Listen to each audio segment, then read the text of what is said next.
A'udzubillahi minasyaitonirrajim. Bismillahirrahmanirrahim. Alhamdulillahirabbil alamin wassalatu wassalamu ala asyrafil anbiya'i wal mursalin wa ala alihi washabihi ajmain. Subhanaka la ilma lana illa ma 'allamtana innaka antal alimul hakim. Rabbi shrah li sadri wa yassir li amri wahlul 'uqdatam min lisani yafqahu qawli. Assalamualaikum warahmatullahi wabarakatuh. Kepada semua para peserta webinar, saya ucapkan selamat datang. Pada malam ini kita akan membicarakan satu lagi topik yang perlu difahami oleh masyarakat pelbagai lapisan, iaitu sihir pemikiran. Apakah ini maksudkan dengan pemikiran tu? Kan? Pemikiran ni dia ibarat CPU pada tubuh badan kita, sebab tanpa pemikiran ni seseorang itu tidak mampu untuk bertindak dengan wajar, tidak mampu bertindak wajar dengan apa yang berlaku di sekeliling mereka, kerana pemikiran yang akan menentukan tahap kesedaran seseorang. Dia akan membentuk persepsi dan menghasilkan kebijaksanaan dan hikmah dalam tutur kata dan juga dalam tingkah laku seseorang. Bagaimana jika pemikiran ini disihir dan apa bencana yang akan berlaku dalam tamadun manusia sekiranya sihir pemikiran berlaku dalam kebanyakan masyarakat, dalam kebanyakan masyarakat. Jadi untuk membicarakan isu ini, kita menjemput dua orang ahli panel daripada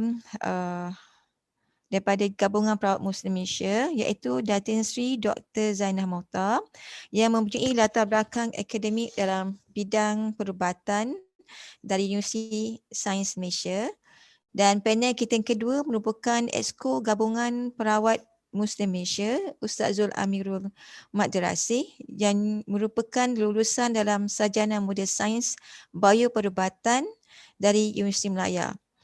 Jadi kita ucapkan selamat datang kepada Datin Sri dan juga Ustaz Zul Amirul ke webinar kita pada malam ini. Jadi kita untuk membicarakan tentang topik sihir pemikiran ini, kita minta Datin Sri ataupun Ustaz Zul, mungkin Ustaz Zul dulu mungkin boleh menjelaskan apakah itu sihir dan bagaimanakah sihir itu boleh berkesan pada seseorang, terutamanya sihir pemikiran. Bismillahirrahmanirrahim. Assalamualaikum warahmatullahi wabarakatuh. Alhamdulillahi rabbil alamin wassalatu wassalamu asyrafil anbiya'i mursalin wa ala alihi wa sahbihi ajma'in. Qala rabbi shrah li sadri wa yassir li amri wa hlul 'uqdatam min lisani yafqahu qawli. Wallahu ta'ala a'udzu billahi minasyaitonir rajim wa nunazzilu minal qur'ani ma huwa shifaa'un wa rahmatul lil mu'minin wala yazidu zalimina illa khasara amma ba'd. Alhamdulillah, pertama sekali yang saya hormati Dr. Azian selaku moderator kita pada malam ini, yang saya hormati juga ahli panel bersama Datin Dr. Sri Zainah dan juga seluruh para peserta sama ada perawat pada malam ini, ahli GPMM ataupun sesiapa sahaja yang turut bersama-sama dengan kita. Mudah-mudahan pada malam ini kita akan dapat manfaat yang besar daripada perbincangan kita. Sebelum saya kongsi tentang sihir itu sendiri dan juga sejauh mana keberkesanan sihir yang disebut oleh para alim ulama kita, suka untuk saya kongsi dahulu tentang status kita ini.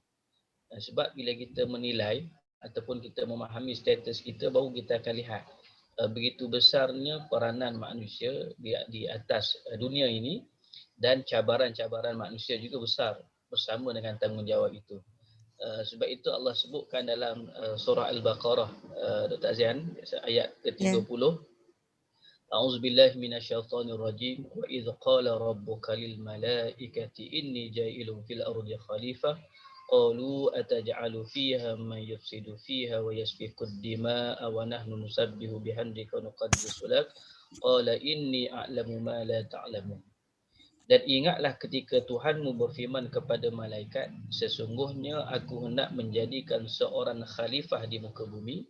Mereka bertanya, adakah engkau hendak menjadikan di bumi itu orang yang akan membuat bencana dan menumpahkan darah berbunuh-bunuhan, padahal kami sentiasa bertasbih dengan memujimu.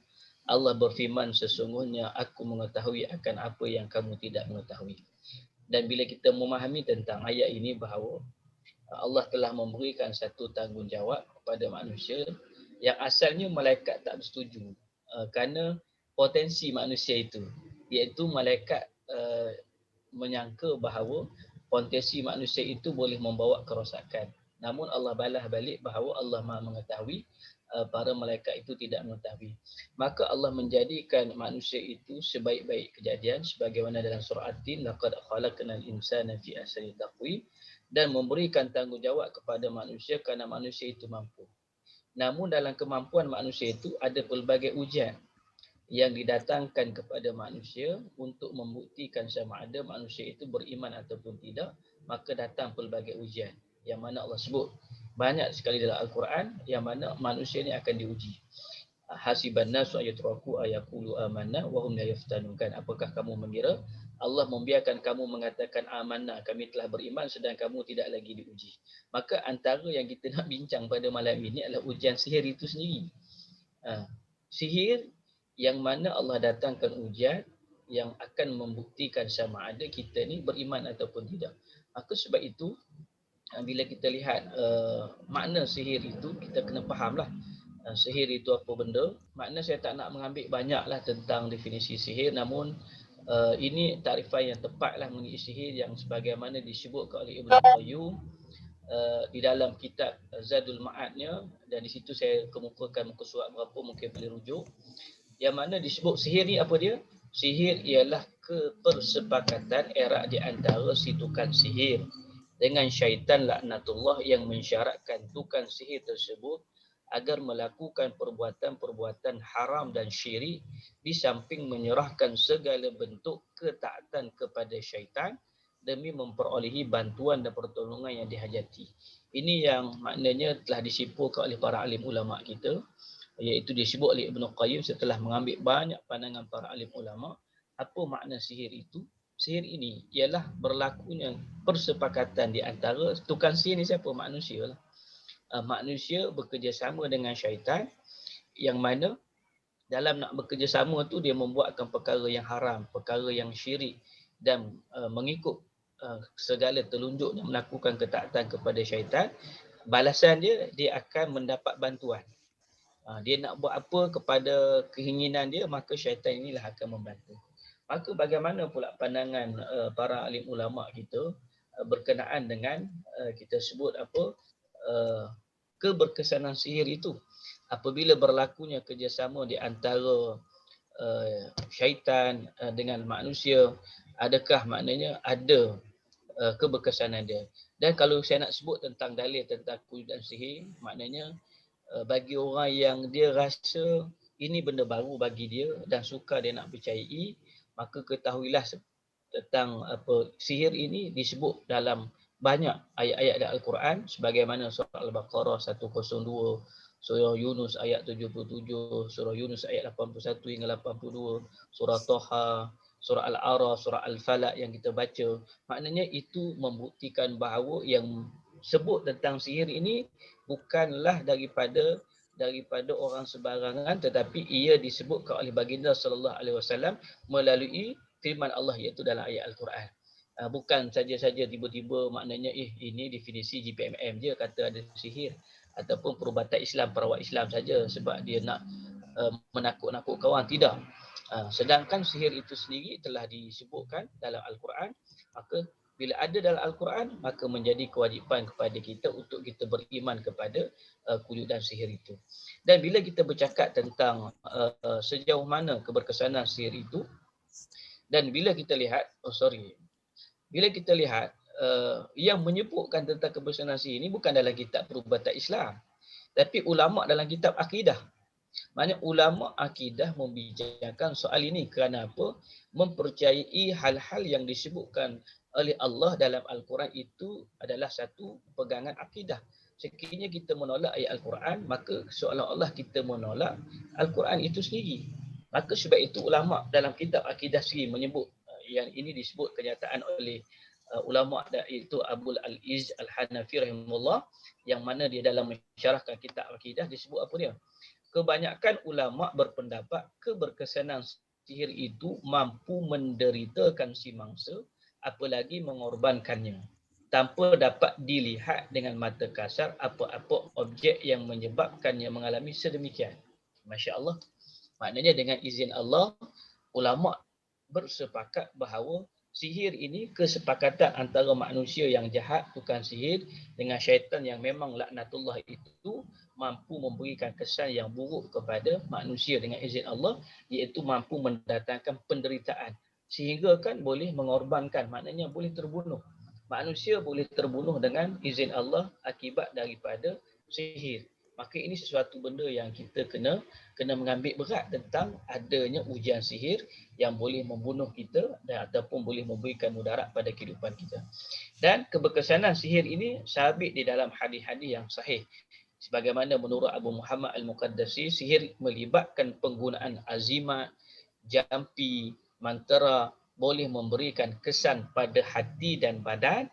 Ia juga boleh menyebabkan seseorang rasa sakit dan boleh membunuhnya, selain boleh memisahkan seorang suami dan isterinya. Maka bagi kita, ini adalah sesuatu yang sudah jelas disebut oleh para alim ulama kita, bahkan disebut dalam hadis baginda sallallahu alaihi wasallam, yang mana sihir ini boleh mendatangkan mudarat pada tubuh badan, pada jiwa manusia, pada fikiran manusia, sehingga kan boleh menghilangkan nyawa manusia. Begitu juga dalam aspek hubungan suami isteri, maka ia boleh memberikan kesan yang buruk ataupun boleh memisahkan seorang suami dengan isterinya. Jadi ini sebagai mukadimah daripada saya, Dr. Azian, tentang maknanya sihir dan keberkesanan sihir, yang mana saya bawa ni bukan daripada saya, tapi daripada dalil Al-Quran dan juga hadis Nabi serta daripada para alim ulama kita. Wallahu a'lam. Okay, terima kasih Ustaz Zul. Jadi sihir ini bukan sesuatu yang dibicarakan dalam kitab perubatan, tetapi ia adalah perkara yang dibincangkan dalam kitab akidah. Dan banyak dalil-dalil di dalam Al-Quran yang memperkatakan tentang sihir ini, dan ia melibatkan perjanjian, persepakatan di antara manusia dan juga jin. Jadi kita lihat pula bagaimana sihir ini dibicarakan dalam bentuk sains. Sebab orang mungkin lihat sihir ada sesuatu yang gaib dan jin juga ada yang gaib. Bagaimana sihir tadi boleh mempengaruhi minda seseorang dan bagaimana sihir tadi boleh masuk ke dalam tubuh manusia dalam bentuk anatomi fiziologi seorang manusia tu. Jadi mungkin Datin Sri yang berlatar belakangkan doktor perubatan boleh menjelaskan ni minda dari sudut pandangan agama, sains dan juga kepercayaan umum.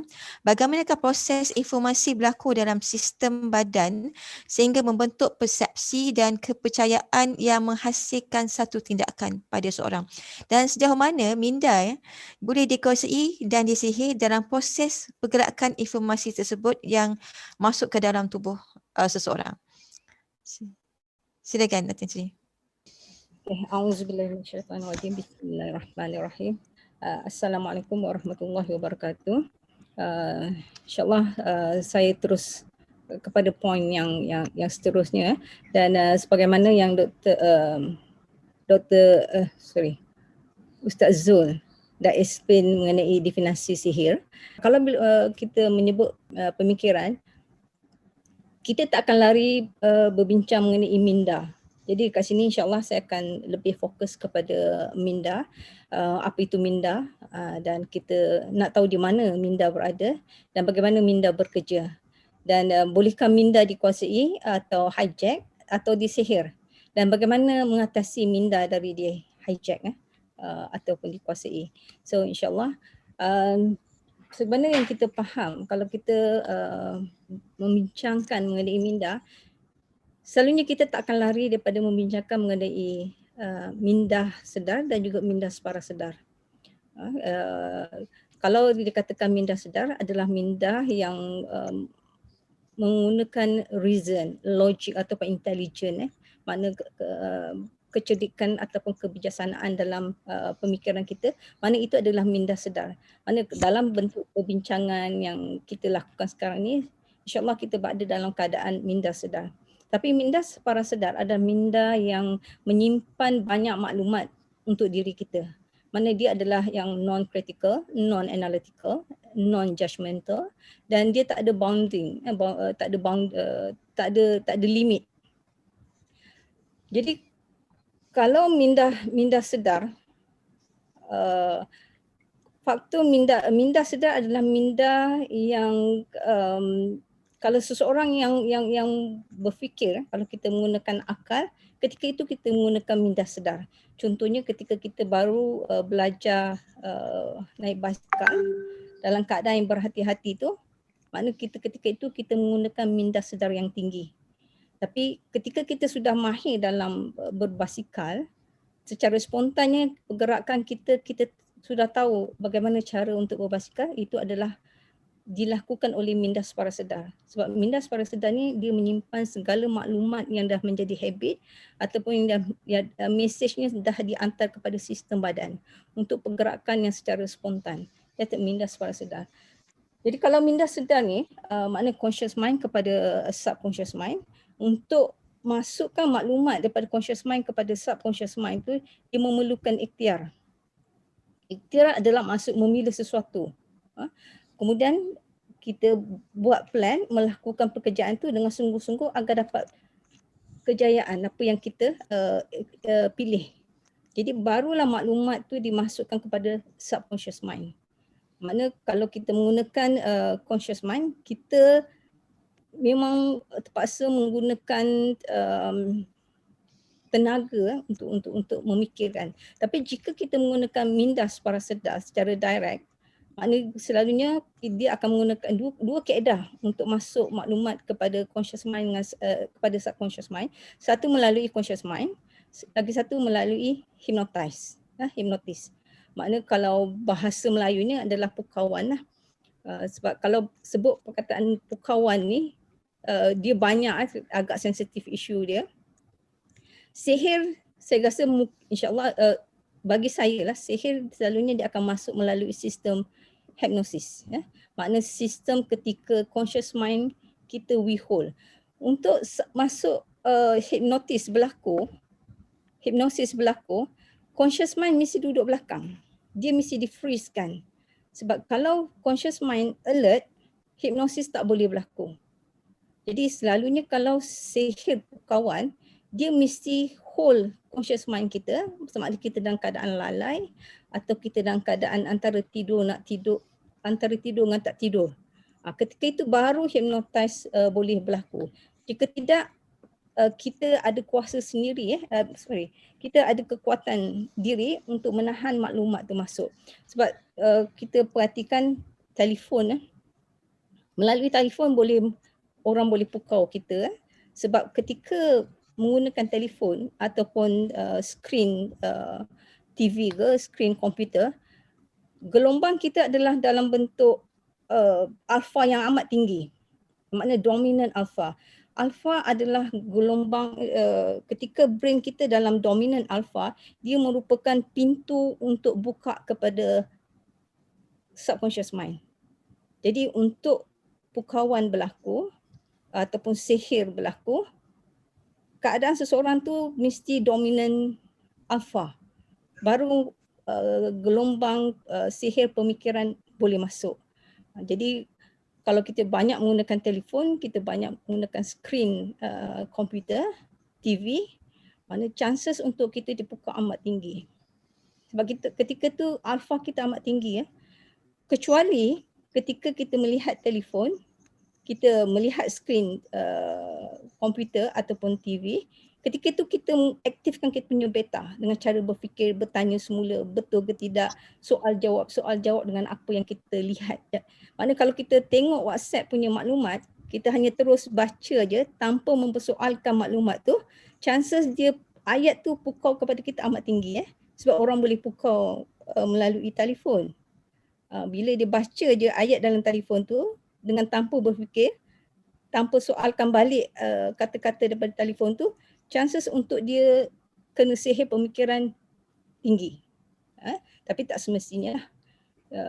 Cuma dia tinggi banding dengan orang biasa. Okey, itu jadi dekat sini kalau sihir pemikiran bagi saya banyak kepada hypnotize punya method. Maknanya kita mesti we hold conscious mind baru kita boleh masuk kita boleh pukau seseorang. Begitu juga kalau saya kata siapa yang mahir dalam bidang hipnoterapi, seseorang yang melakukan hipnosis kepada orang lain, dia mesti minta izin. Sebab keizinan untuk diri dia dilakukan hipnosis itu adalah merupakan pintu buka bagi maklumat masuk kepada subconscious mind. Sebab isu pada hipnosis yang saya agak rasa ragu-ragu adalah ketika kita low dalam keadaan alpha, sebab kita tak tahu antara gelombang yang perawat yang bercakap dengan depan kita tu, takut ada gelombang lain yang tumpang masuk. Kat situ takut ada isu ada makhluk lain yang masuk sekali lah. Maknanya ketika berlaku proses hypnotize. Okay.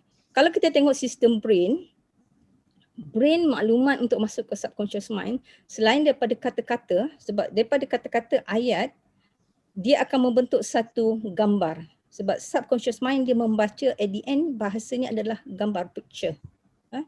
Walaupun 1000 ayat ataupun ayat yang panjang, at the end brain kita akan olah menjadi satu gambar. Dan gambar tu dia akan dihantar kepada bahagian otak belakang, di bahagian occipital, di bahagian otak belakang tu. Kemudian baru dia patah balik ke otak depan. Daripada otak depan kita ada dua brain, belah kiri dan belah kanan. Belah kiri dia akan menggunakan kata-kata. Sebab bila gambar tu dah ada, dia akan jadi kata-kata, dia akan berbincang antara left dengan right brain, akan berbincang gambar yang dah dia hantar tu untuk diolah, dianalyze. So lepas dapat satu keputusan, barulah dimasukkan kepada sistem limbik, iaitu sistem tengah, untuk dijadikan maklumat sebagai maklumat subconscious mind sebelum dihantar kepada the whole system untuk pergerakan dalam badan kita. Jadi limbik sistem dia membaca dalam bentuk pattern, keputusan yang diambil dalam bentuk image, gambar, dan juga dalam bentuk simbol. Dia tidak menerima maklumat dalam bentuk language ataupun logik. So at the end adalah simbol. Sebab simbol tu amat macam simbol WHO, ada pertikaian antara dia ada ular, ada tongkat. So apa maksud simbol tu? So simbol tu brain kita akan baca. Dan daripada simbol tu, bacaan dia tu akan menentukan sistem badan kita bergerak macam mana. Pemikiran kita boleh dikuasai dengan simbol tu ataupun tidak. Jadi logo pada pisang, logo pada GPMM pun dia mesti ada meaning. Sebab brain akan baca meaning tu dalam logo tu. Begitu juga dengan image ataupun pattern apa pun yang kita lihat dalam kehidupan ni. Jadi itu sistem macam mana subconscious mind membaca maklumat. Okay. Limbic system, maklumat yang dia ambil paling kuat adalah dalam bentuk story. Paling cepat.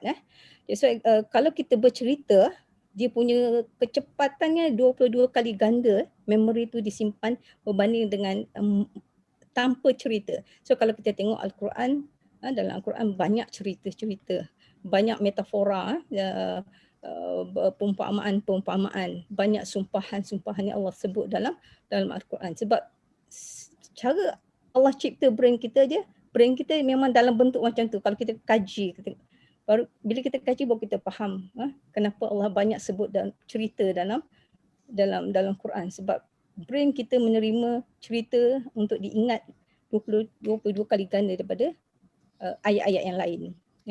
Jadi kita zaman sekarang, zaman video, YouTube, movie. Jadi bayangkan cerita tu akan masuk kepada brain anak-anak kita, para remaja, semua peringkat lah. Maknanya 20 kali ganda lebih cepat diingati. Jadi hati-hati apabila melihat sesuatu benda lah. Jadi kalau kita tengok makna conscious mind dalam kehidupan menjalankan kerja harian dalam about 10%, subconscious mind dengan unconscious mind about 90%, 90 to 95%. Sebab penting 90% supaya kita tak ada dalam keadaan stres. Sebab dia berjalan dengan secara auto. sistem auto. Kalau semua benda dalam bentuk conscious, jadi kita agak tension sebab orang baru belajar kereta, baru belajar basikal, agak stres. Jadi kalau bayangkan kalau semua benda dalam kehidupan kita buat dalam keadaan conscious, makna consciousness akan take over 100%, makna sukarlah kehidupan kita agak rigid dalam kehidupan. That's why 90 to 95% brain kita bekerja dalam bentuk subconscious mind. Jadi apa maklumat yang 90 to 95% tu, itulah akan menentukan siapa kita. Jadi masalah dalam kehidupan, consciously kita nak yang lain, tapi subconsciously kita benda yang lain. Jadi dia tak synchronize, tak congruence. Kadang kita bercita-cita nakkan sesuatu benda, tapi sebenarnya maklumat dalam subconscious mind tu dia berbeza. Yang ni kajian saya dalam masa PhD research, saya melihat pada maklumat conscious dengan subconscious mind sebab saya buat training coach untuk healthy living, untuk peserta turunkan berat badan ataupun kawal kencing manis, darah tinggi, kanser ke, ada yang kanser lah. Dan kebanyakan walaupun mereka impian mereka begitu besar untuk pulih daripada penyakit, tapi ada percentage quite besar juga percentage yang dia tak boleh ikut program tu. Walaupun mereka mendapat maklumat yang sama. So apabila dikaji, didapati bahawa subconscious mind dia tak tally dengan dia punya conscious mind. So kita kena baiki, reprogram semula subconscious mind supaya dia selari dengan conscious mind. Jadi kalau sihir untuk pemikiran berlaku, selalunya dia akan ganggu pada subconscious mind lah.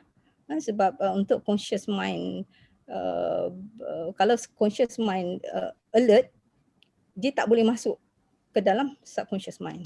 Jadi kalau kita tengok gangguan seseorang tu, sama ada unsur luaran ataupun unsur dalaman. Yang seperti yang Ustaz Zul kata, unsur luaran adalah banyak pada sihir, ain ataupun hasad lah. Kalau unsur dalaman, sama ada genetik ataupun saka, ataupun diri kita sendiri. Ataupun ada penamping ataupun sahabat kita yang memberi suggestion. Sebab brain kita memang bekerja dalam bentuk suggestion. Manusia highly satu makhluk yang menerima suggestion yang paling tinggi. Maknanya kita mudah dipengaruhi. Jadi siapa yang dapat mempengaruhi seseorang tu, dialah berjaya, sama ada dalam bentuk syaitan ke atau manusia. Jadi kalau kita tengok faktor data yang dah ada, faktor genetik, tendensi genetik untuk sesuatu happiness, chronic happiness dalam masyarakat, 50% adalah keturunan. 50% makna genetik tu dah memang ada. Makna kalau satu genetik tu dah ada, memang selalu ada simptom anxiety ataupun mudah kecil hati, chances untuk keturunan yang lain tu tinggi. Kalau bagi perawat, mungkin mereka kata adalah saka energy, ada yang sebut saka energy. Dan 40% adalah disebabkan niat, intention. Jadi besar, intention ni besar, 40%. Keadaan luaran cuma 10% saja. Kebanyakan kita fokus kepada luaran yang 10% rather than yang 90%. Makna 10% adalah outsider, 90% adalah diri kita sendiri yang dalam, sama ada dari segi genetik ataupun daripada intention kita, niat kita dalam kehidupan. Saya rasa saya berhenti situ dulu. Ataupun saya nak teruskan. Okay. Ya. Terpulang, Datin nak teruskan juga boleh? Saya serahkan dulu pada Ustaz Zul. Okey, jadi kita dapat maklumat tadi daripada Datin bahawa kepukauan selanjutnya akan berlaku apabila berlakunya dominan di dalam alfa. Ketika kita tidur, brainwave kita ialah dominan alfa. Betul kan, Datin? Tidak. Bukan macam tu. Dia ada proses dia. Ya, kalau dalam tidur, untuk sebelum tidur tu, daripada beta kita jaga, kemudian kita akan turun kepada alfa. Mana antara nak hayal sebelum tidur tu, lain itu ada alfa. Tapi dah bila dah masuk tidur, dia theta dengan delta lah. Okey. Sebab nak lihat sama ada selalunya sihir berlaku ketika seseorang tidur. Sebab tu kadang orang bermimpi begini begitu kan, dan kadang dia tidak sedar punya sihir tadi. Dan juga apabila kita saya tertarik dengan yang mengatakan bahawa limbic system kita ni dia lebih dalam bentuk story, dia dua kali ganda lebih kuat lagi dalam bentuk story.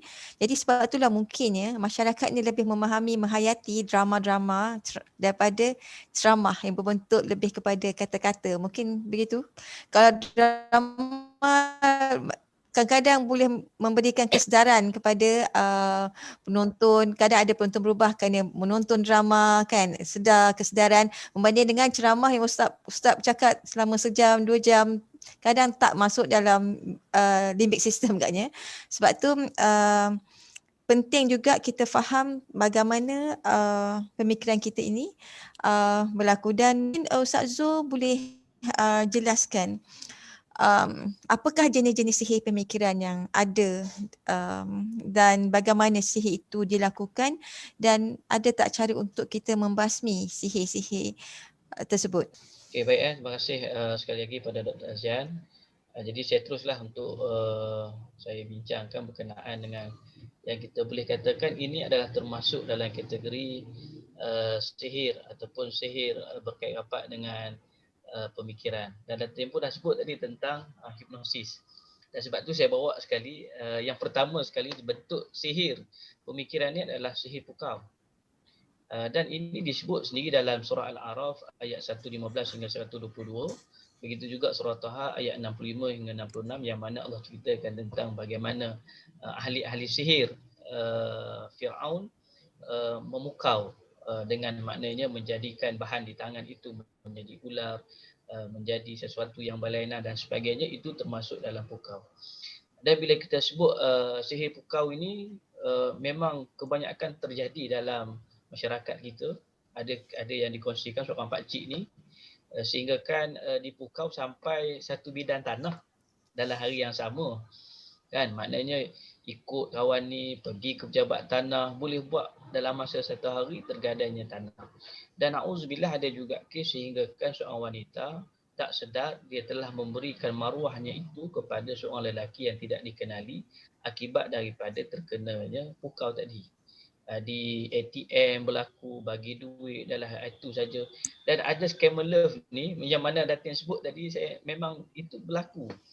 Bila mana kita menggunakan handphone, laptop dan sebagainya, scammer love ni dia kena bila mana dia berkomunikasi melalui smartphone dan sehingga kan dia berhabisan berpuluhan ribu ringgit kepada orang foreigner, maknanya orang berkulit hitam yang tak sepadan dengan dia tapi tak pernah jumpa.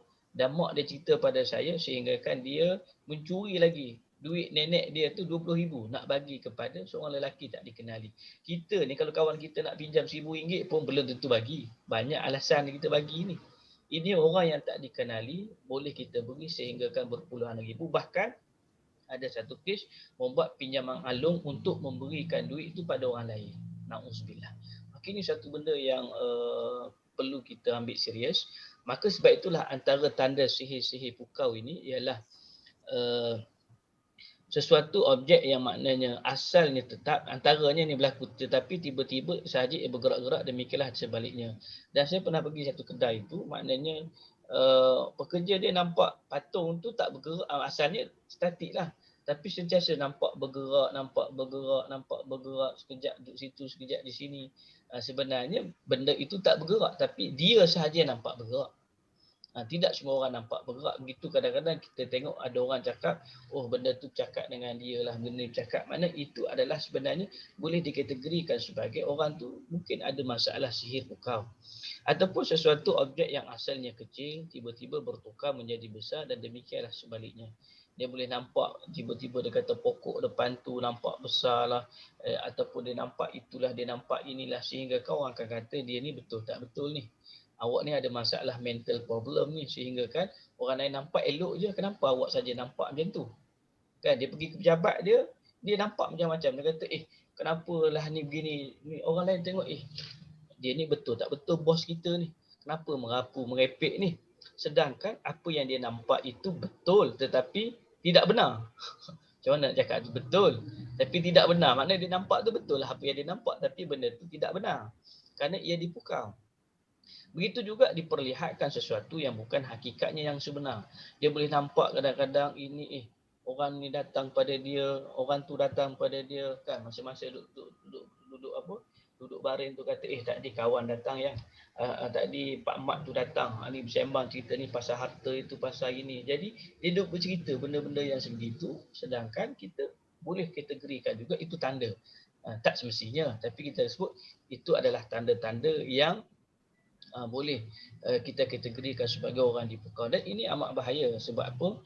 Pukau ini boleh menjadikan sesuatu yang hakikatnya begini. Contohnya kita kata hakikatnya warna biru tapi boleh merubah kepada orang tu nampak warna merah. Hakikatnya benda tu adalah daun tapi nampak duit. Kan? Nampak orang kata jom kita tarik duit kan. Kita tarik duit, modal banyak ni, dia tunjuk, saya nampak duit, dia buka beg, memang ada orang cerita, kawan tu buka beg nampak 2 juta, 3 juta, macam mana tak percaya Ustaz, depan mata kita tengok, boleh jadi dia nampak tu betul tapi tidak benar, boleh jadi itulah daun-daun yang disimpan ataupun sesuatu benda kertas-kertas tapi nampak dalam bentuk duit lah. Maknanya seperingkas, saya pun tak nak ambil masa yang banyak. Jadi sebab itu sihir pukau ni antara sihir yang mudah untuk kita rawat sebenarnya, ataupun untuk kita basmi, iaitu pertama sekali dengan cara kita melakukan azan. Dan pakcik yang saya ceritakan tadi tu, yang dia tersedar tu bila dia lalu dekat masjid, masa tu azan asar. Lepas azan asar itulah dia tersedar daripada dia itu dipukau. Jadi sebab itu azan ini salah satu kaedah cara untuk membasmi sihir pukau. Maknanya sebab itu orang kita ni sayang nak letak notification azan dalam telefon tu. Boleh jadi ketika notification tu terdengar kok-kok lah, ketika tu kita kena pukau, terkejut dia, alamak, nasib baiklah ada notification azan tu kan, Allahu Akbar, Allah Akbar, boleh jadi tersedar. Dan boleh dibasmi dengan membaca ayatul kursi, membaca apa-apa zikir, begitu juga membaca basmalah. Ini yang saya ambil daripada kitab yang disebut oleh Syekh Wahid Abdul Bali Salam, Salam Bali, disebut dalam kitabnya, dan banyak dia cerita sendiri tentang bagaimana pengalaman dia sendiri dalam merawat sihir pukau. Dan kita jangan ingat sihir pukau ni masa tu saja. Sihir pukau ini boleh berterusan kerana kita sebut sihir tadi dia mesti melibatkan jin yang akan masuk ke dalam tubuh badan manusia, yang di mana disebut oleh Datin tadi, mestinya dia pergi kepada sentiasa tunggu. Bila kita duduk dalam gelombang alfa, maknanya gelombang alfa. Bila kita duduk dalam gelombang alfa, maka di situlah dia akan serang. Okey, baik. Seterusnya, antara sihir pemikiran ini adalah sihir gila ataupun sasau. Sihir gila. Makna ataupun sasau. Sasau ni kita kata apa? Maknanya tak tahulah, tak tentu pasal, kita katakan makna gerisah, gelabah dan sebagainya. Ini antara tanda-tanda orang yang terkena sihir sasau ni adalah si mangsa menjadi sasau, kebingungan, pelupa dan kadang-kadang tidak sedarkan diri. Ada orang sebab tu dia boleh berjalan kan, maknanya hilang 3 hari, hilang 4 hari, hilang 5 hari, kan banyak kes-kes yang kita dengar dia hilang. Dia bukan hilang tetapi dia tak tahu dia pergi ke mana, dia bingung. Sehingga kan ada satu kes tu dah jumpa dekat Penang, duduk Selangor, jumpa kat Penang. Dia sendiri yang bergerak, bukan orang lain bergerak. Tapi kerana dia tak boleh kontrol lah diri dia dah tak sedarkan diri, dia boleh. Sebab tu kita bimbang kok hilang tu bukan dia tu diculik ataupun dia dihilangkan. Dia menghilangkan diri tanpa dia sedar. Kan, pergi ke tempat tu, pergi ke tempat ini kerana dia sendiri telah bingung, pelupa. Dan kita bimbang ada juga orang yang memandu kereta keadaan dia tak sedar dia tengah mandu kereta. Na'udzubillah. Dan memang ada pesakit-pesakit yang bercerita begitu. Begitu juga si mangsa selalu meracau-racau dan melolong-lolong. Ini banyak yang kita lihat. Begitu juga masa si mangsa selalu terbeliak dan melilau-lilau. Si mangsa tidak tetap kedudukan di satu tempat. Orang yang ada tanda sihir sasau ni, dia tak boleh nak duduk satu tempat kan. Sekejap berpindah sana, sekejap kat dapur, sekejap dalam tandas, sekejap bilik air, sekejap apa dalam bilik sana, sekejap keluar, sekejap isap rokok, sekejap pergi sana, sekejap pergi sini. Jadi maknanya dia tak boleh duduk satu tempat, dia akan berjalan di sana ke sini. Kemudian kerja-kerja yang dilakukan selalu terbantu, tidak mengambil berat terhadap satu-satu pandangan penting ataupun hal penting. Sebab itu kalau kita nak cakap pada orang macam ni, benda itu penting sekalipun, bagi dia, dia tak mampu untuk catch up benda yang kita nak cakap pada dia. Dan begitu juga kalaulah dia dah sampai ke peringkat kritikal, kadang-kadang dia boleh berjalan-jalan, ni saya sebut dia lah, dengan tidak diketahui ke mana mahu dituju, dan kadang-kadang tidur di tempat yang terasing. Jangan terkejutlah kalau tidur atas pokok ke, tidur stesen minyak ke, tidur di mana-mana yang dia pun tak pernah tidur di sebelum ini, tapi namun kerana gangguan itu, sihir itu terkena kepada dia, menyebabkan dia ada tanda-tanda begini. Jadi sebenarnya bagaimana sihir ini berlaku, seperti mana yang cantik bila Datin cerita tadi tentang gambaran otak kita tadi, brain kita tu cantik. Sebab itulah sihir syasau ni berlaku, iaitu pertamanya jin ni dia bertindak memasuki tubuh badan. Sebab itu jin sedaya upaya akan masuk ke dalam tubuh badan manusia. Kemudian lokasi yang menjadi tumpuan utama si jin ini ialah bahagian otak ataupun pusat ingatan, sebagaimana yang telah diarahkan oleh si tukang sihir. Maknanya saya faham tadi bila Datin cerita, maknanya dia akan pergi ke tempat 90% tadilah. Maknanya dia pergi ke tempat 90% tadi untuk dia mengganggu manusia, dan akhirnya jin tersebut akan menguasai lokasi tersebut dengan mengosongkan daya ingatan. Nak zikir tak ingat, nak baca Quran tak ingat, nak buat itu tak ingat. Begitu juga dia tak boleh nak berfikir, daya fikirnya menjadi lemah ataupun mengubah mana-mana aspek penting.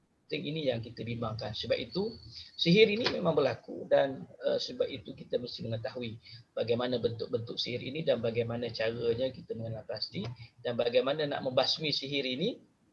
Sasar ini ialah mesti mangsa tersebut mesti diruqyah lah. Mana siapa yang boleh meruqyah mangsa ni, makna orang yang belajar lah. Dia bukan makna nak baca Al-Quran tu amalan yang berlain. Makna kita membaca tu boleh jadi itu amalan-amalan kita. Tapi ialah cara yang terbaik ialah mangsa tersebut mestilah diruqyah oleh orang yang belajar tentang ruqyah. Kerana ruqyah itu bukan sekadar membaca ayat suci Al-Quran itu sahaja ataupun doa-doa daripada hadis Nabi SAW. Namun sambil diruqyah itu ada teknik-teknik tertentu yang dibuat bersama-sama dengan ruqyah tersebut untuk memberikan rawatan kepada pesakit yang terkena sihir ini. Kemudian diperdengarkan surah-surah seperti mana ayat-ayat disebutkan ini, ada 13 surah diberikan didengarkan padanya ayat-ayat ruqyah, surah Al-Baqarah, surah Al-Hud, surah Al-Hijr, surah As-Saffat, surah Al-Qas, surah Al-Rahman, Al-Mu'ajin, Al-A'la, Al-Zalzalah, Al-Humazah, Al-Kafirun, Al-Farah, An-Nas.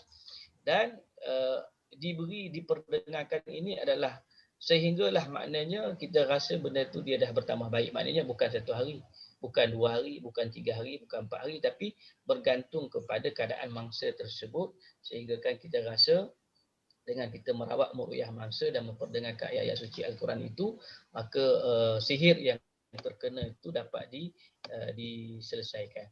Sikit lagi, sebenarnya saya pilih sikit je lah, iaitu satu lagi yang saya boleh sebut adalah sihir kera sumbang.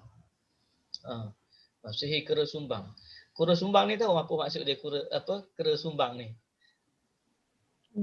Kera sumbang ni, orang ni dia akan jadi, dia kalau ikutkan, kalau peribahasa kata orang tu sombong lah, ataupun dalam bahasa yang lain adalah dia akan suka menyendiri, dia tak nak jumpa siapa-siapa. Dia nak duduk seorang-seorang saja. Dan ini sebenarnya banyak berlaku dalam keadaan anak remaja kita ke dalam masyarakat kita, yang diorang tak sedar ada unsur-unsur ni lah maknanya. Iaitu antara tanda-tanda dia, sebab tu dia ni dia suka menyendiri. Dia suka menyendiri, dan saya ada satu kes yang saya pergi itu, seorang pemuda yang sudah menyendiri dalam bilik itu selama 5 tahun.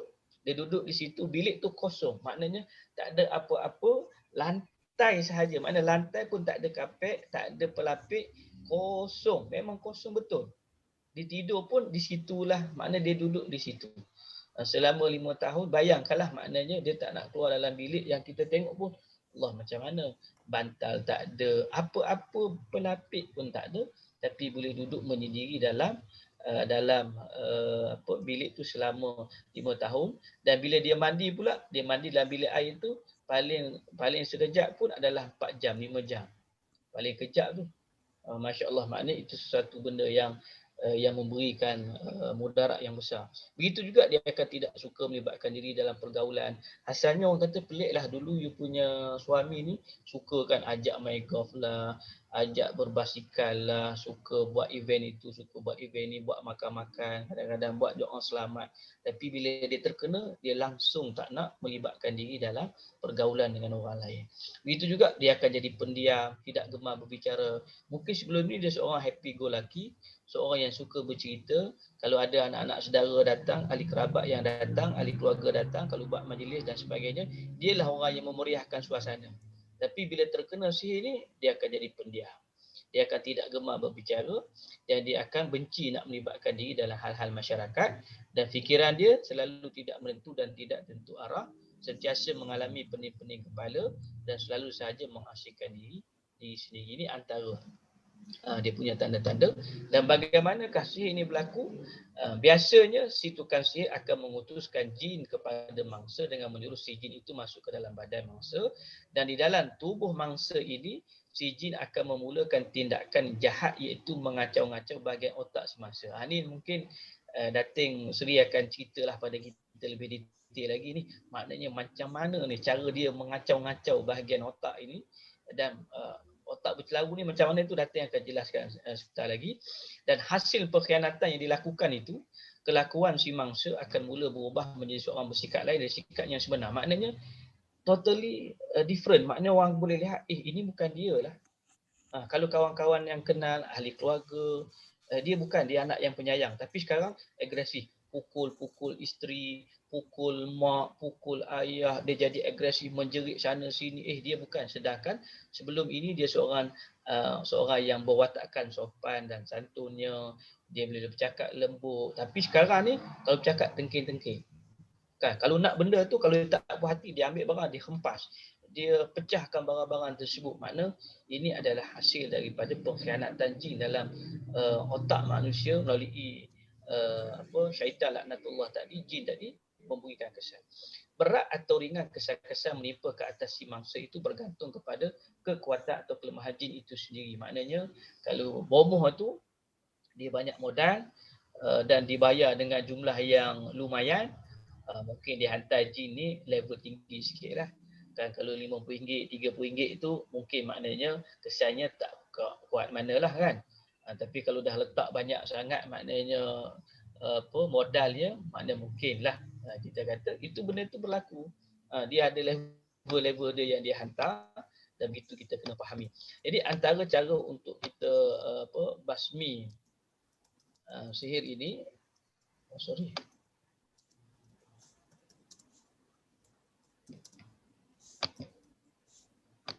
ialah dengan sama tadi, meruyah mangsa, kemudian memperdengarkan surah-surah.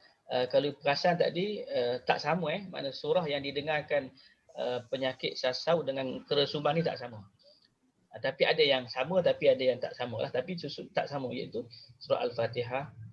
Yang saya senaraikan ini adalah berdasarkan tajribah. Tajribah ni adalah pengalaman dan kajian para perawat Islam yang maknanya merawat puluhan ribu.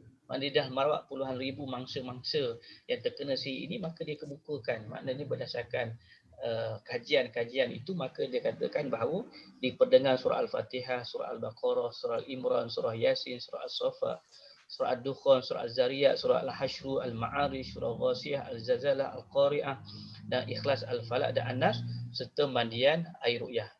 So ini cara. Dan yang terakhir sekali, boleh Dr. Azhar sikit lagi? Ya, silakan. Akhir dah. Iaitu adalah sihir histeria. Sihir histeria. Ini yang maknanya sebenarnya histeria itu berlaku, memang fokus sihir itu untuk menjadikan orang tu histeria. Maknanya sebab itulah tak semua sihir yang kita rawat itu pesakit-pesakit akan histeria. Tapi boleh jadi dalam satu sihir itu dikombine, ada sihir sasaunya, sihir histerianya, sihir sakit tubuh badannya, sihir kunci itu kunci ini, boleh sekali kan. Tapi tidak semestinya. Jadi orang yang terkena histeria ni ada tanda-tanda dia, iaitu yang Dr. Aziz sebut tadi, ni mimpi. Ni lah. Kat sinilah dia punya sihir mimpi ni. Iaitu mengalami mimpi-mimpi yang mengerikan. Sebab tu orang yang mimpi macam ni, kebiasaannya perawat bila dia baca ruqyah, pesakit tu mudah nak histeria. Kalau tanya mungkin di sini kan ramai perawat dalam malam ini, saya rasa mungkin perawat pun ada pengalaman bila pesakit-pesakit kita ada pengalaman mimpi-mimpi ni, mesti bila ruqyah insya-Allah dia akan mudah histeria kan. Sering bermimpi-mimpi dalam tidurnya, ada suara selalu memanggil-manggil namanya, dalam keadaan jaga pula kedengaran suara-suara berbicara dengan namun orang tu tak ada. Banyak mengalami perasaan was-was, banyak sekali timbul syak terhadap orang sekeliling, termasuklah orang dikasihi suami ke isteri ke. Kemudian dalam tidur dia ni selalu bermimpi seolah-olah dia jatuh dari lokasi yang amat tinggi, sering bermimpi binatang-binatang buas datang menerkam dirinya. Biasanya pesakit ini kalau kita ruqyah, paling kurang histeria dia menangis. Dia akan nangis-nangis kan. Maknanya tu dia dah start histeria lah tu, dengan tanda-tanda menangis tersebut. Dan bagaimana proses sihir ini berlaku? Ialah biasanya si tukang sihir ini akan memerintahkan jinnya supaya bertindak mengganggu si mangsa baik di dalam tidur maupun ketika jaga. Hak ni kalau jin sihir histeria ni masa kita tidur lah ni dia akan datang, masa kita jaga pun dia akan datang. Kemudian si jin ni akan mengacau mimpi. Ni hak tu orang mimpi ni maknanya memang akan ada jin sihir. Maknanya jin bomoh ni dia memang masuk tugas dia ni adalah dia akan mengacau mimpi si mangsa dengan menjelmakan dirinya sebagai haiwan-haiwan ganas datang menerkam buaya, anjing, singa, harimau, serigala, ular dan sebagainya untuk menerkam dan sebagainya. Sebab itu ada pesakit-pesakit yang bila dia ada mimpi ni, bila dia jaga pun dia akan rasa kesan. Dia mimpi ada pesakit dia mimpi ular masuk melalui kemaluan. Bila dia bangun tu berlaku perdarahan kepada diri dia. Kan, walaupun sebenarnya dia bukanlah waktu dia datang haid ataupun period, tapi selepas daripada dia mimpi tu, keesokannya itu dia datang darah, ataupun kita namakan datangnya terus istihadah hasil daripada mimpi tu. Ada orang mimpi dia kena gigit, bangun-bangun ada kesan biru pada bahagian gigitan tersebut dalam mimpi tu. Kenapa? Itu adalah memang diganggu oleh jin yang datang kerana sihir tadi. Kemudian kekuatan sihir mempengaruhi kesannya terhadap mangsa. Jika sihirnya mempengaruhi kesan jika sihirnya kuat, ia boleh menyebabkan mangsa menjadi sasau. Maknanya kalau sihir itu kuat tadi, bukan sekadar histeria tapi dia boleh menjadi sasau.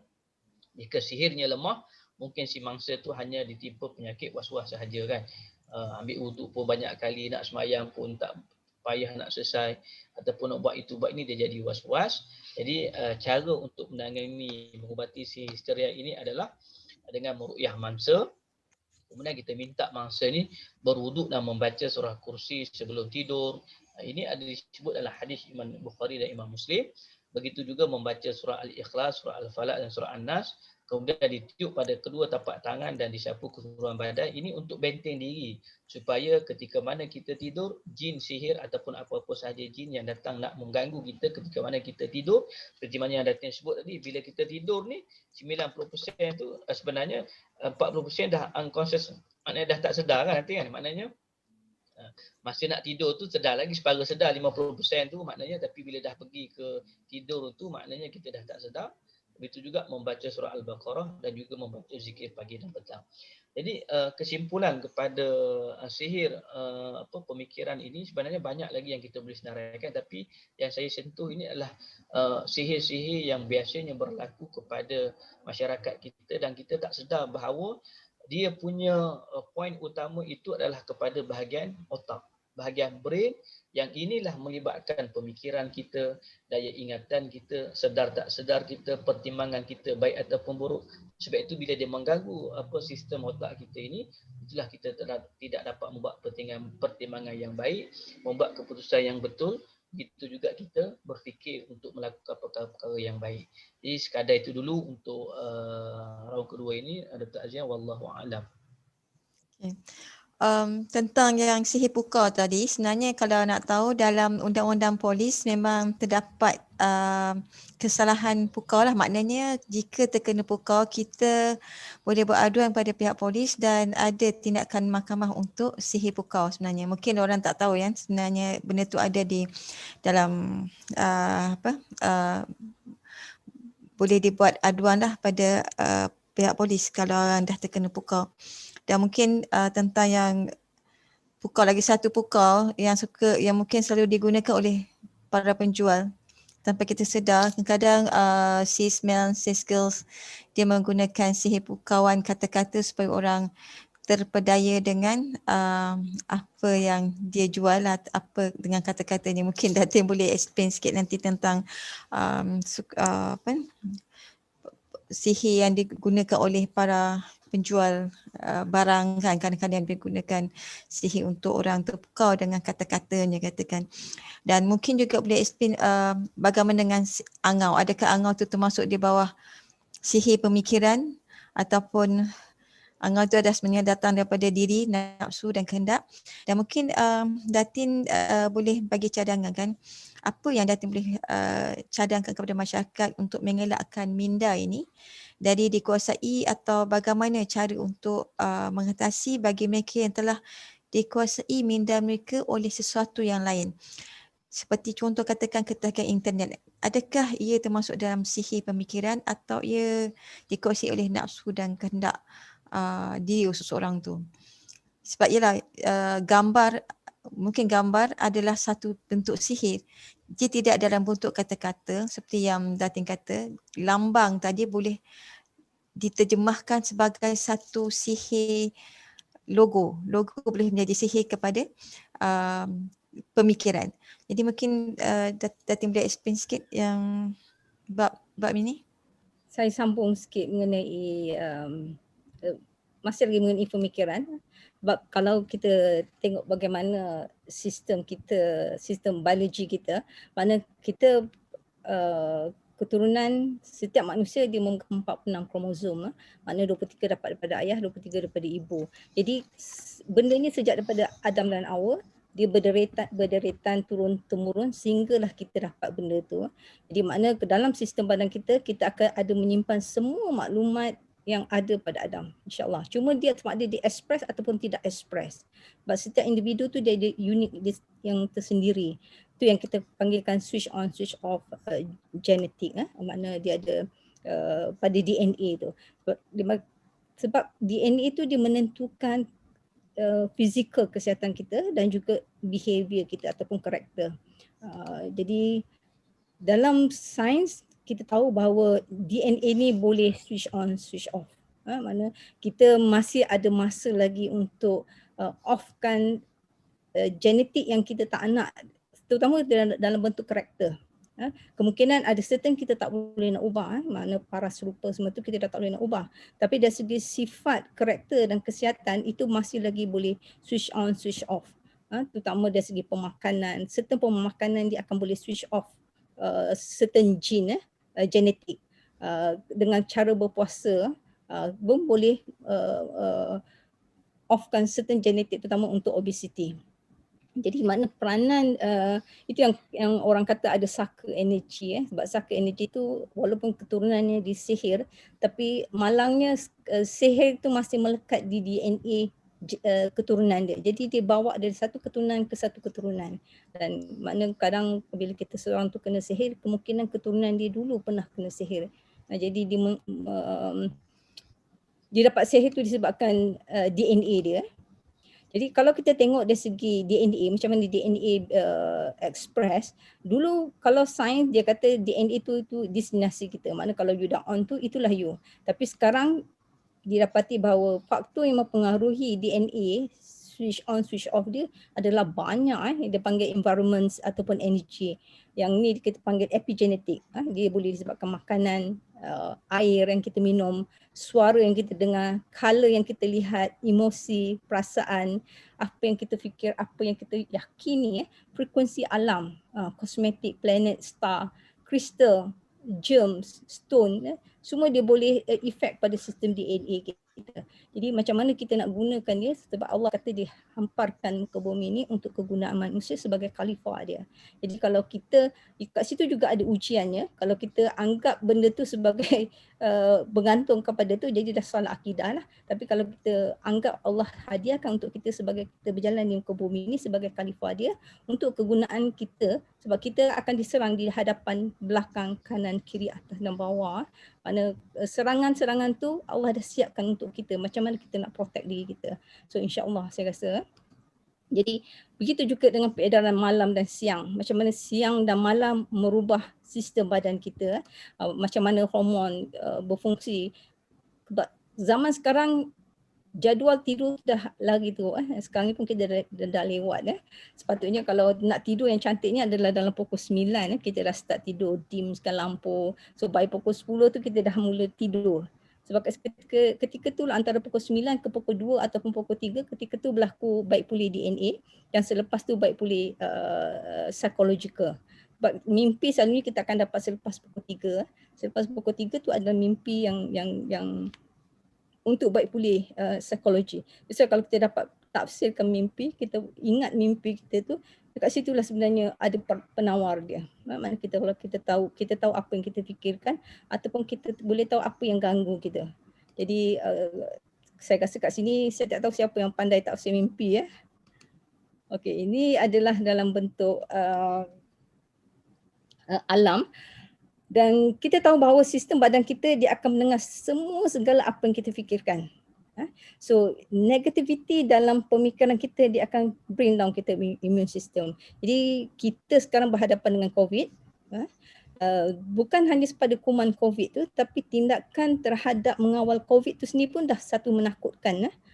Jadi ketakutan dilapisi dengan ketakutan demi ketakutan. Jadi berapa sekali lapis imuniti kita menjadi rendah.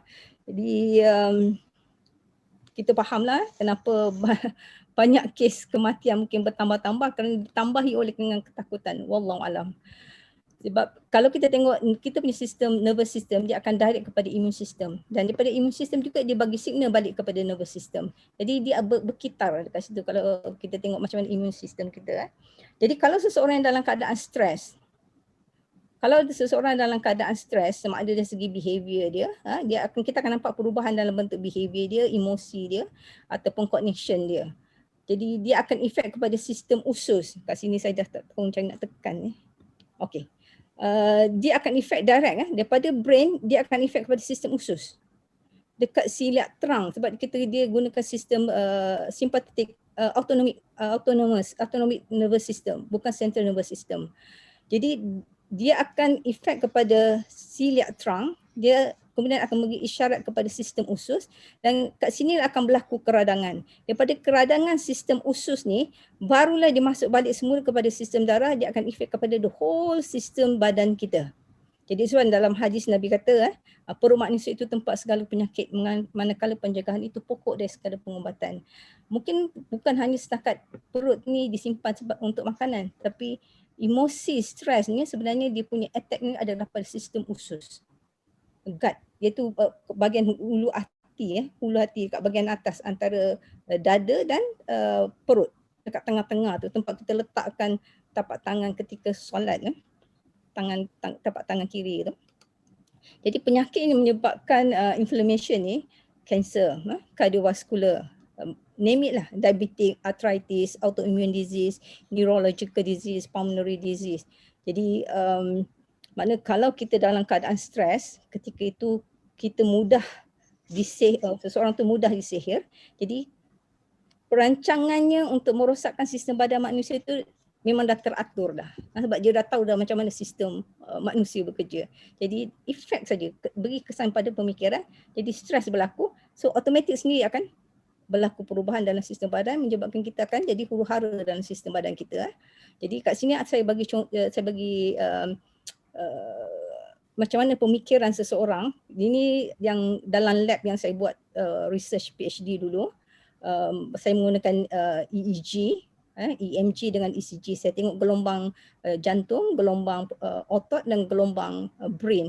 Dekat sini saya gunakan satu alat lain untuk melihat memory pada conscious dengan subconscious mind. Ini alat yang kami buat untuk melihat mengetahui memory conscious dengan subconscious mind.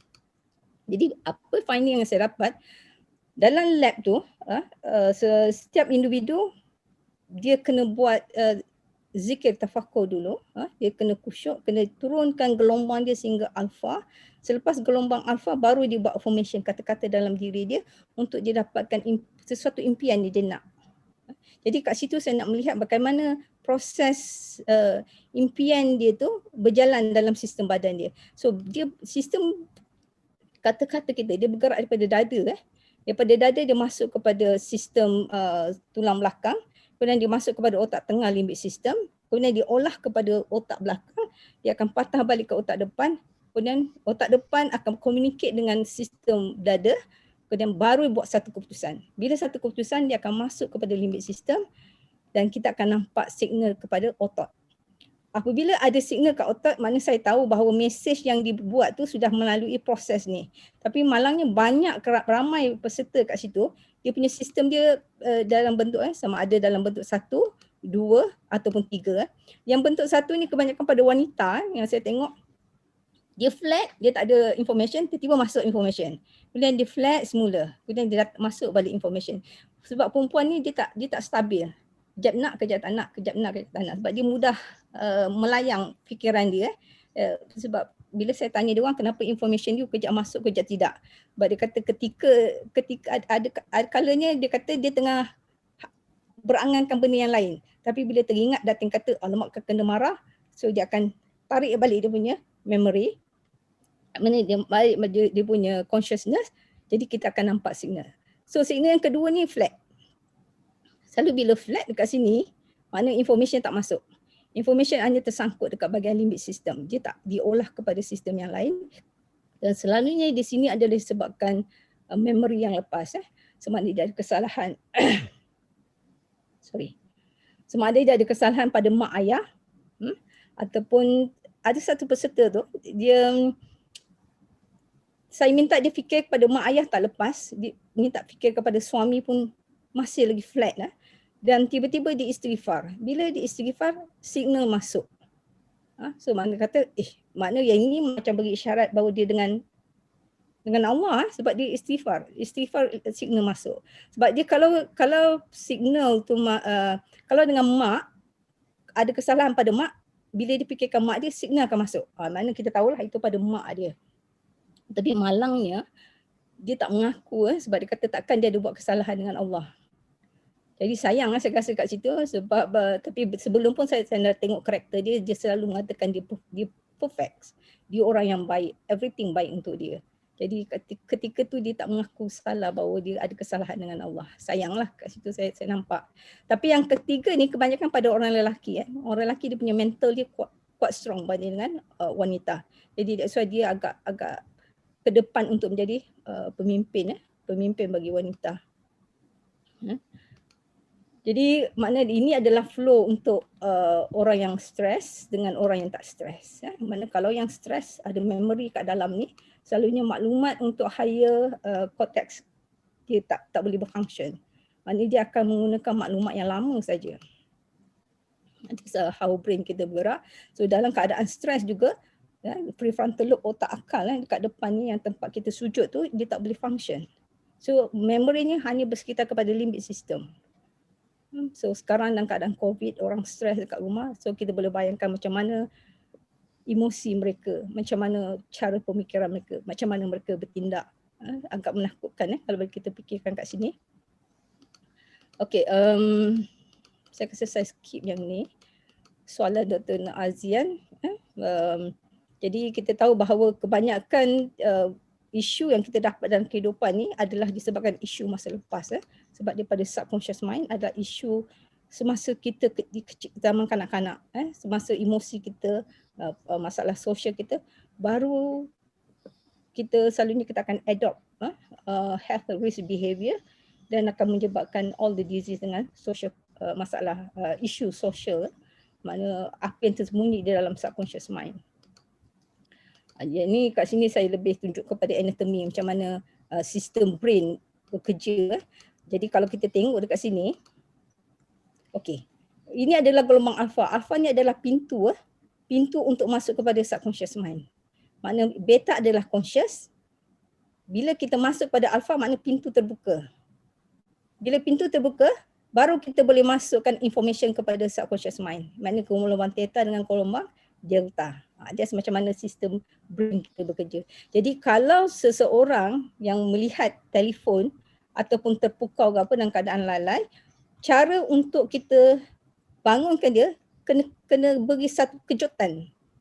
Mak dia terperanjat ataupun dia sendiri yang memikirkan. Jadi ketika seorang terperanjat ataupun dia dengar azan, sebab azan ni gelombang dia tegak. Kalau kita tengok banyak graf, bila seseorang azan, gelombang azan dan gelombang yang lurus.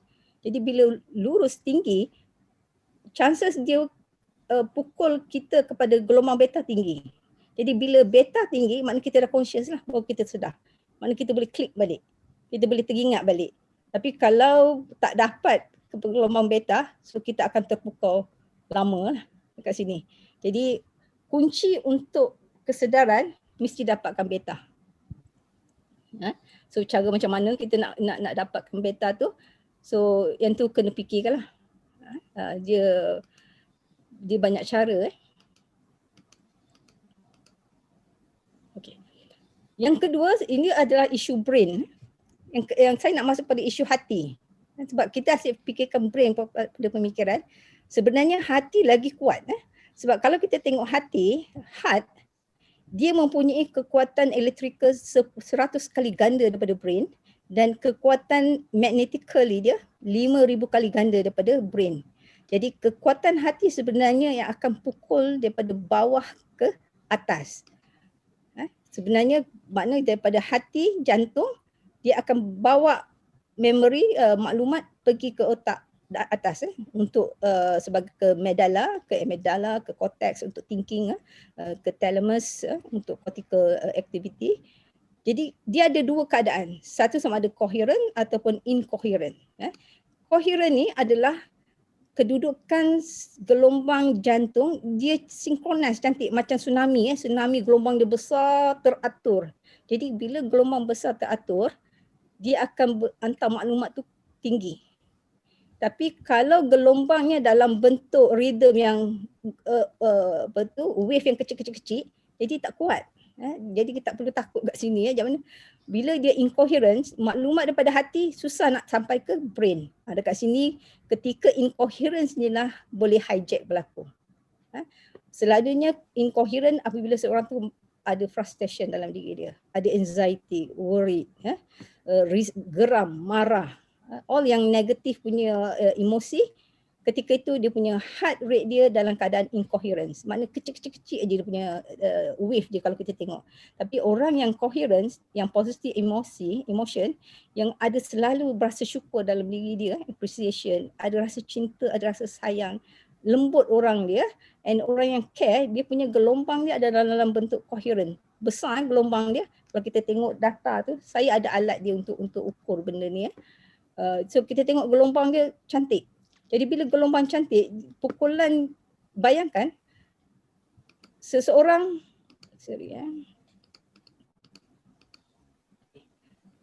gelombang kita boleh pergi, kalau keadaan biasa gelombang kita, electromagnetic field kita boleh pergi kira-kira 6 meter jarak. Jadi 6 meter kepada orang yang sebelah kita, dia akan boleh overlap. So maklumat yang overlap ni, seseorang tu boleh baca. Kalau orang yang mahir membaca hati orang, sebenarnya sebab berlakunya overlap electromagnetic field seseorang. Jadi kalau kat sini pun ada jin juga, dekat sini jugalah boleh berlaku tindak balas. Kat sini kalau kita tengok heart. Jadi sebenarnya kalau untuk jaga otak kita supaya tak sukar untuk diganggu, kena jaga hati dulu. Kena jaga gelombang hati dulu. Maknanya kena ada perasaan kesyukuran, emosi yang positif. Sebab kat situ gelombangnya dah besar dah untuk prevent gelombang yang lain masuk. Tadi yang dibuat dekat sini dalam bentuk tafakur. Saya nak bagi contoh macam mana untuk stabilkan gelombang jantung, gelombang hati, electromagnetic field seseorang. Dia punya teknik yang terbaik adalah mindfulness. Kalau dekat masa saya tengok dekat Harvard dulu tu, dia buat mindfulness meditation. Sebab bila mindfulness meditation, finding yang dapat, kalau kita kat sini adalah tafakur sebenarnya. Sebab dia kena duduk diam, kita kena fokus satu ayat. Dan satu ayat tu kita tak payah perlu fikirkan, tapi kita rasai ayat tu. Kalau kata peace, masa saya kat dalam dewan, diminta sebut sama ada peace ke ataupun gunakan apa yang agama seseorang tu biasa. Sebab ketika tu saya gunakan zikir. So kita kena rasai ayat tu. perkataan tu. Kalau kata Allah tu, rasakan perasaan Allah tu. Tapi jangan di-imaginekan, tak boleh. Jangan gunakan brain. Ketika itu gunakan hati, sebab hati je lebih kepada merasai. Kalau brain, dia adalah memikirkan. Jadi kalau mindfulness tafakur ni lebih kepada membentuk merasai. So finding yang didapati bila dia buat scan brain, dia tengok dia dapati ada 4 area yang dominan pada orang yang selalu buat mindfulness meditasi. Di mana brain dia untuk, kalau setiap ada orang kita panggil mind wandering, kekejap otak tu melayang ke tempat lain. Tapi kalau orang yang banyak mindfulness meditasi ataupun banyak zikir, banyak melakukan zikir yang khusyuk, dia punya area dekat brain ni dominan. Makna kalau dia mind dia dah pergi melayang, dia cepat tarik balik. Very fast dia boleh tarik balik dia punya mind dia. Kemudian dekat bahagian yang distraction awareness, maknanya dia boleh tahu ada tak kena pada mind mindah dia, ada tak kena pada kesedaran dia, ada benda sesuatu yang ganggu dia. Jadi dia boleh cari jalan macam mana nak fokus balik semula apa yang dia sedang fokus, ataupun bagaimana nak cari jalan untuk hilangkan gangguan tu. Dia ada 4 area kat brain tu yang menyebabkan dia alert, dan satu area yang paling saya suka tengok kat situ adalah bahagian insula. Insula ni adalah bahagian yang menerima ilham, intuition. Jadi orang yang banyak zikir tafakur ataupun mindfulness meditation, dia punya ilham, kawasan menerima ilham tu lebih besar daripada orang yang tidak melakukan tafakur ataupun mindfulness meditasi. So saya rasa dekat sini adalah satu kunci yang besar. Lakukanlah zikir. Zikir dalam bentuk apa, sebab dekat dalam masa saya buat di Harvard tu, dia benarkan kita 20 minit aja, 20 ke 25 minit pun sudah mencukupi untuk the whole day. Kita punya sistem brain supaya aktifkan keempat-empat sistem ni. Ini adalah lecturer yang tak ada yang saya Benson ni, dia yang mengajar dalam bentuk meditasi kat Harvard. Saya jumpa dengan dia lah ketika tu.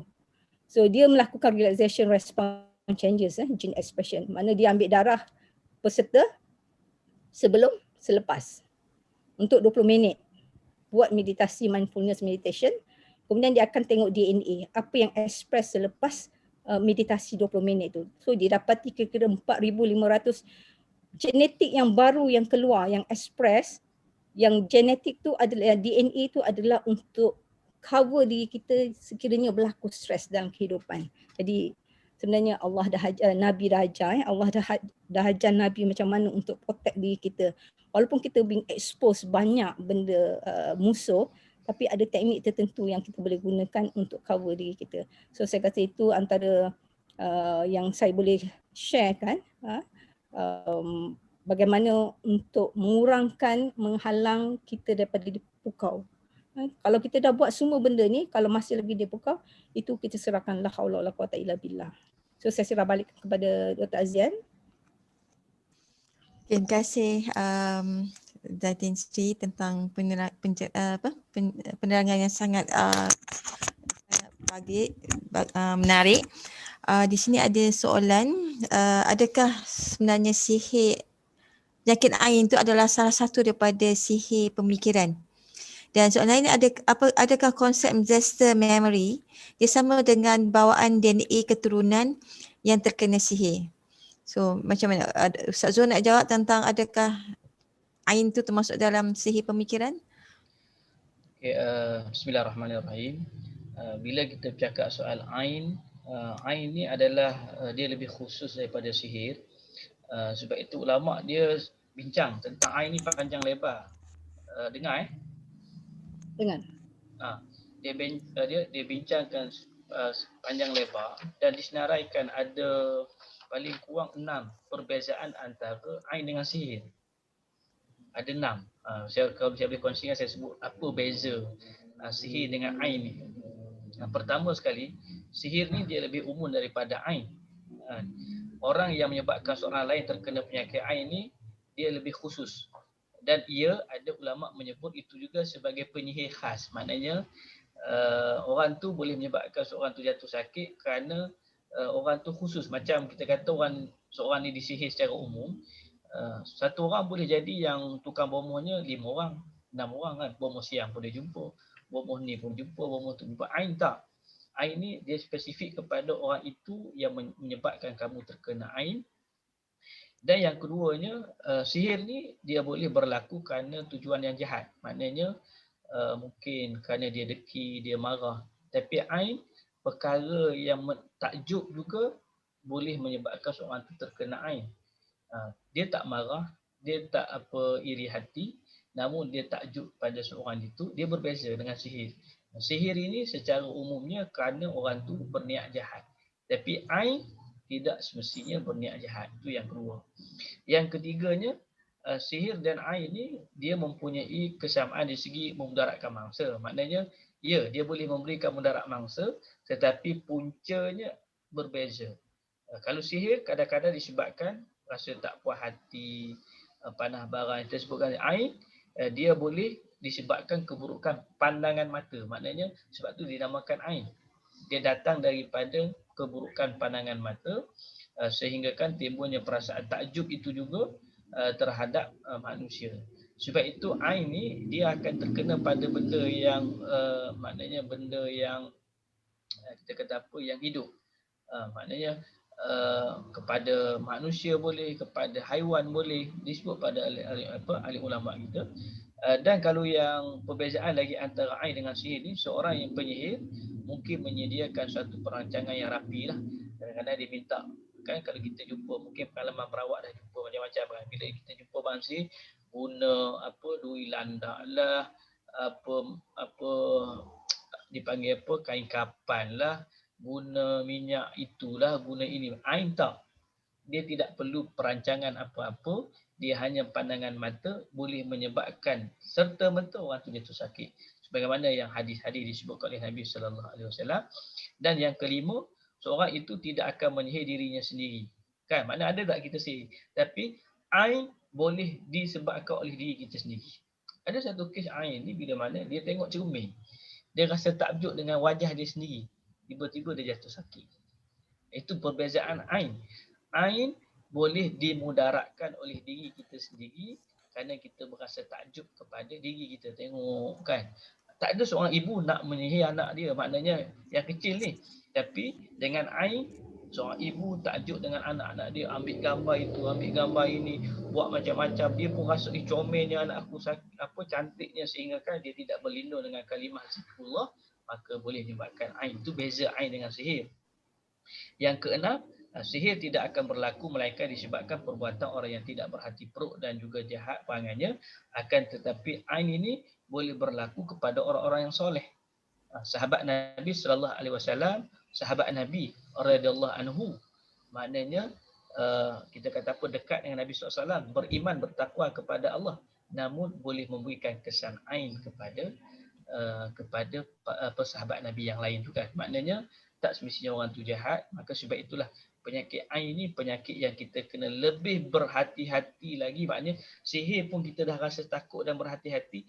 Ain ni bukan setakat sihir pemikiran, tapi dia boleh memudaratkan lebih daripada sihir pemikiran yang kita sebutkan ini, sebutkan dalam perbincangan hari ini. Wallahu a'lam, secara ringkas je lah. Okay. Sebenarnya masa kita tak banyak, tapi kita ada banyak soalan yang ingin dikemukakan. Jadi selain daripada soalan tentang ancestor memory tadi, dengan bawaan DNA, yang ada lagi soalan tentang adakah severe depression berkaitan dengan sihir, unconscious mind to do anything but in the same time depression, or adakah sebab sihir dia jadi depression. Yang keduanya, adakah bisikan dalam diri tentang benda kufur adalah ada jin atau diri sendiri? Ada tak kajian saintifik mengenai good and bad suggestion dalam minda manusia merujuk kepada bisikan ilahi dan bisikan nafsu atau syaitan? Bagaimana cara mengatasi bisikan hati, dan adakah kita berdosa sekiranya dalam hati tentang benda kufur? So mungkin Batin secara ringkas dapat konkludkan soalan tadi dalam yang ni. Oh, banyak soalan Okey, terima kasih. Ya. Jawapan ringkas. Sebab dia ada dua faktor, satu faktor hati, satu faktor brain. Kalau saya rasa yang saya nak masukkan sikit tadi yang pasal ain tadi ain banyak berkaitan dengan hati. Dan sebabnya yang kita tahu bahawa hati dia punya gelombang elektromagnetic field dia amat kuat Maknanya dia punya magnetic field, dia punya power dia kira-kira 500 kali 5,000 kali ganda daripada brain. Sedangkan electrical dia adalah 100,000 kali ganda daripada brain. Jadi kalau sesuatu yang datang daripada hati, so kita boleh tahu macam mana pukulan dia. Jadi makna pukulan ain, pukulan hasad, kekuatan dia memang lebih tinggi daripada sihir. Sebab sihir dia ke brain. Tapi ain dan hasad dia daripada hati pukul kepada seseorang. Jadi itu antara saya yang saya dapat boleh bagi sedikit input mengenai ain dan sihir. Soalan mengenai genetik DNA sebab DNA ni dia menyimpan semua memory. Jadi kalau memory apa yang express yang daripada keturunan tu, dia memang akan boleh dibawa kepada keturunan yang lain. Tapi kita sebagai seorang manusia, Allah bagi peluang lagi untuk switch off, switch on genetik, terutama karakter, dalam bentuk karakter. Sebab kalau kita banyak melakukan zikir, mindfulness dalam kehidupan, kita mudah pick up kelemahan kita. Dan kita mudah menerima kelemahan kita. Sebab bila kita menerima, kita tahu kelemahan kita, kita menerima kelemahan kita dan kita tahu itu adalah faktor genetik, kita akan berusaha untuk menukarkannya. Sebab untuk menukarkannya, dia banyak cara. Untuk antara satu cara untuk reprogram balik kita punya DNA untuk switch on, switch off memory adalah dengan kata-kata. Maknanya kita tukar balik program tu dengan kata-kata yang sepatutnya kita gunalah. Sebab dia ada coding dengan uncode dia. Kena tahu coding tu dia apa. So nak uncode dia pun kena tahu apa ayat untuk uncode tu. Jadi dan dia punya teknik dia adalah dengan perkataan ulang. Sebab brain memang menerima untuk masuk kepada subconscious mind, dia mesti repetition. Selain daripada picture, gambar, melihat gambar, repetition adalah salah satu teknik. Sebab kita tengok sekarang COVID SOP. Non-stop dia, setahun dah dia gunakan ayat SOP. So bayangkan macam mana tertanamnya dalam brain kita terhadap SOP. So dia akan jadi spontaneous lah. Manusia akan berjalan dengan spontaneous SOP. Automatik akan ambil emas. Automatik akan jarak jauh. Sebab jarak tu kita akan dalam kerugian dalam bentuk oksitosin lah. Sebab untuk counter stress, antara neurotransmitter yang penting adalah oksitosin. Oksitosin adalah neurotransmitter yang akan keluar ketika seseorang berjabat tangan, bersalaman, berpelukan, ini berkasih sayang, bersiraturahim. Jadi kalau kat situ dalam bentuk SOP dah ditarik, Allah izinkan perkara ini berlaku dah setahun lebih. Jadi kita boleh bayangkan bagaimana sistem kita manusia di akhir zaman kita banyak hilang kerugian dalam bentuk neurotransmitter yang Allah sediakan yang boleh kita dapat dalam bentuk percuma tapi dah ditarik dah di dalam bentuk paksaan lah. Bukan saya nak marahkan dalam bentuk kerajaan tapi itulah yang Allah izinkan yang sekarang berlaku. Jadi setiap individu kena ambil cara lah mana-mana kalau dalam keluarga tu eratkan dalam yang dah ada dalam rumah. Macam mana kita nak eratkan supaya oksitosin kita dalam keadaan stabil. So soalan yang lain apa lagi Dr. Azian? Sebab dia banyak soalan. Scientific tentang bad and good suggestion tu ada any scientific research yang tentang good and bad? Ada. Cuma saya tak keluarkan dia punya sebab yang research dia banyak. Sebab bila kita lontarkan, in fact saya sendiri dah buat dekat dalam lab saya kumpulkan satu group. Dia ada ayat A dengan ayat B. Ayat A adalah positif, ayat B adalah ayat negatif. Kira-kira dalam grup, dalam kelas tu dalam 40 orang. Yang peserta yang dua orang tu dia kena keluar, duduk luar. Bila dia duduk luar, so yang dekat dalam ni dia akan berbincang nak gunakan ayat A ataupun ayat B. Dan orang yang dua orang kat luar ni dia tak tahu benda pun. A tu apa, B tu apa dia tak tahu. Dan bila dia masuk, kita test dia punya energy dia dalam bentuk memory dalam subconscious mind dia. Dan kita minta dia supaya berlapang dada, jangan kawal dia punya minda. Just let go. Diam aja. Bila dia diam aja, so saya beri arahan kepada dalam grup tu, okey gunakan perkataan A. Sebab saya sendiri tak tahu A tu apa, B tu apa. Sebab saya sendiri terpaksa keluar sebab saya buat test benda tu. Jadi bila orang yang dia sebut A dah secara senyap tapi serentak, dalam 40 orang tu, katakan A tu negatif, orang kekuatan energi pada masa yang bila kita buat test dekat depan tu automatic drop. Maknanya di dalam keadaan lemah. Maknanya kita tahulah bila bad words yang kita lontarkan dalam masyarakat, dalam telefon ke, dalam apa ke, so automatic kita akan jadi lemah. Kita punya sistem electromagnetic field kita lemah. Jadi bila lemah yang berpanjangan, dia akan ganggu sistem badan. Jadi hati-hati dalam berkata-kata. Kalau tak boleh perkataan baik, diam. Jadi ajar diri sebaik mungkin jangan menggunakan kata-kata yang buruk, sebab dia bukan hanya efek kepada sistem badan kita, dia akan efek kepada orang yang di hadapan kita. So wallahu a'lam. Okay, saya rasa kita dah sampai masa untuk kita tamatkan kita punya sesi webinar kali ini.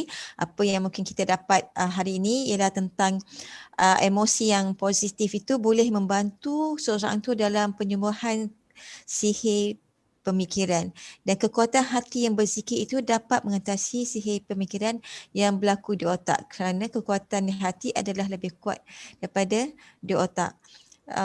Jadi saya rasa kita tamatkan dulu program kita, webinar kita pada malam ini, dan kita jumpa lagi pada sesi webinar yang akan datang pada 13 dan juga 14, dan saya ucapkan terima kasih kepada semua yang sudi bersama-sama dengan kami pada malam ini.